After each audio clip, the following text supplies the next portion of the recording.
From the Chicago Bulls trio during their three-peat in the 90s to continued success at the highest stage by the famous San Antonio Spurs trio, the NBA has seen some exceptional trios throughout history, but few had as much promise as the OKC Thunder's trio. During that period, Westbrook with the steal, and he is going to be all by himself. Blow it up, Russ. Consisting of Kevin Durant, Russell Westbrook, and James Harden. And the way the careers of Russ and Harden have gone, it's a bit of a shame that the trio didn't stick around for long. Yeah, they didn't have a lot of success during their time together, but the Thunder really struck gold when they drafted each of these stars. Durant and Westbrook would stick around as superstars for years to come, and Harden was the best bench player in the league. They would fall just short of making the finals in 2012, years before any of these players hit their peaks. But they lost to a super team in Miami and would end up trading Harden eventually. However, what they lacked in terms of success was made up of Durant's blockbuster move to the Warriors. Post lob edition. Oh, man. Well, Kevin had to hunt with it with his left hand, which ended up forming another all-timer trio consisting of Steph Curry and Klay Thompson. To be fair, the Warriors already had a sensational trio of the Splash Brothers and Draymond, but adding Kevin Durant to the team was just unfair to the rest of the NBA. I mean, think about it. This team had lost only 9 games in the regular season. And yes, while they were at the end of the greatest comeback of all time, adding KD to this super team was too much. The new-look trio would lead the Warriors to 2 consecutive titles and a finals loss, and never lost a series when playing at full strength. The 4th title in 8 years. The Dubs dynasty is still very much alive. However, another team that went to 3 consecutive finals before the Warriors was the Lakers team, consisting of Kobe, Pau Gasol, and Lamar Odom. And Kobe Bryant was already a 3-time NBA champion, but his legacy was in doubt, so he needed to win the championship again, which led to the front office getting Pau Gasol in as the perfect second star on the team. And Lamar Odom joined in as a superb 6th man, more than enough to be a 3rd star too. The Lakers had their very own super team once again. The Kobe-led Lakers would make the NBA Finals on 3 consecutive occasions. And after losing the first one to the Boston Celtics, they won 2 rings to ensure that they belong with the very best trios of all time. And that tells me his shoulder is sore. That tells me the shoulder is hard to raise up over your head. He didn't even attempt to make it.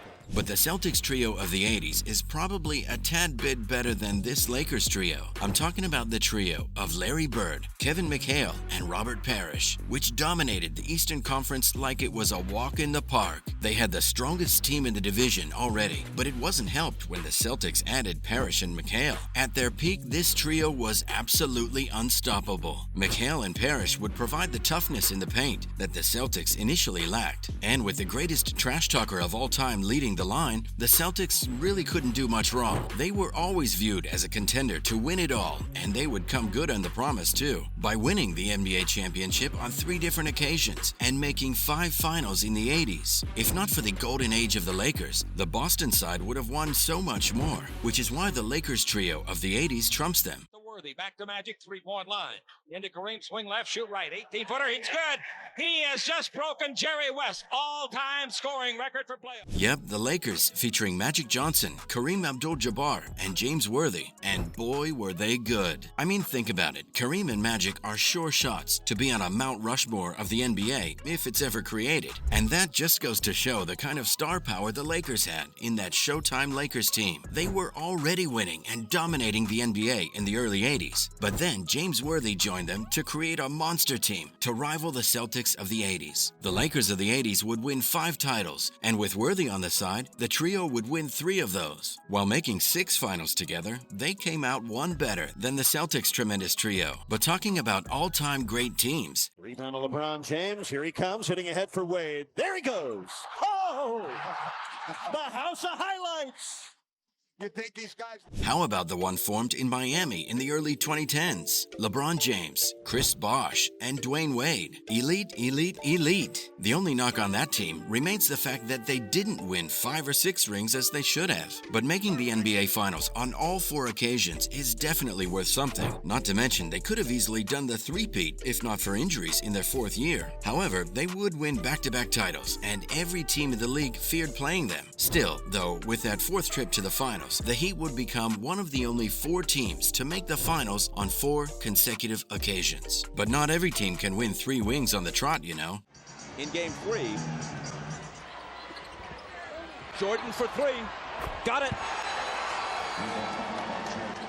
This is why it's hard to overlook the early 90s Chicago side, which would go one step further than the Lakers of the 80s and do the three-peat. After all, the team was featuring the greatest player of all time, Michael Jordan, possibly the greatest second star of all time, Scottie Pippen, and just the perfect iffy third star in Horace Grant, who was more than happy to do all the dirty work. It was the ideal trio, with all 3 players knowing their roles and not stepping on any toes. With Grant grabbing the rebounds and Pippen and Jordan forming a lethal partnership, it was hardly a surprise that the Bulls would win 3 consecutive rings. What could be better than that? The Chicago Bulls have won their 6th NBA championship, and it's their 2nd three-peat.